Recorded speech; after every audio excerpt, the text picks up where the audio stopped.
ஒரு ஜாதகத்தில் ஏதாவது கிரகங்கள் தவறாக எழுதப்பட்டிருந்துச்சுன்னா, இல்லை தேதி ஏதோ ஒரு தவறுதலாக அந்த ஜாதகம் எழுதியிருக்காங்க, இல்லை லக்னமே தப்பாக போட்டாங்க, அப்படி ஏதோ. அப்போ என்ன செய்வாங்கன்னா, இன்னொரு ஜாதகம் எழுதுவாங்க. ஒரு ஜோதிடர் பார்த்துட்டு சொல்லுவார், இந்த ஜாதகம் தப்பாக இருக்குமா, வேறு எழுதுவோம் அப்படின்ட்டு. சரின்ட்டு இன்னொரு ஜாதகம் எழுதுவாங்க. என்ன பண்ணுவாங்கன்னா, 2 ஜாதகத்தையும் தூக்கிட்டு தெரிவாங்க. எனக்கு அது மாதிரியான அனுபவம் வந்திருக்கு.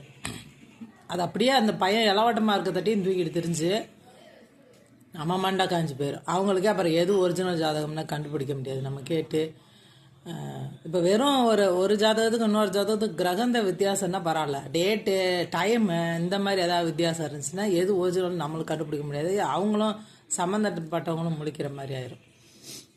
அப்புறம் கடைசியில் நான் 2 ஜாதகத்தில் ஒரு ஜாதகத்தை அவங்ககிட்ட விசாரித்து கண்டுபிடிச்சிட்டு, இந்த ஜாதகத்தை மரியாதை தூக்கி போட்டுருங்க அப்படின்ட்டு.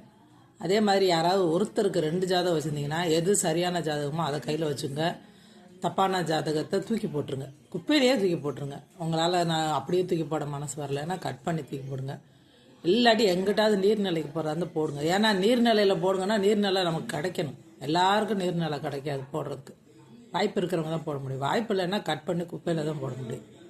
பழங்க முடியாத ஒரு பொருளை நம்ம என்ன செய்ய முடியாது. அது நம்மளது இல்லைன்னு நினச்சிக்கணும், அவ்வளோதான். அந்த ஜாதகம் நம்மளோட ஜாதகம் இல்லை அப்படின்னு நினச்சிக்கணும். அதனால் 2 ஜாதகத்தை தூக்கிட்டு தெரியாதீங்க. ஜோதிடருக்கு பலன் பார்க்கறது ரொம்ப கஷ்டமாயிடும்.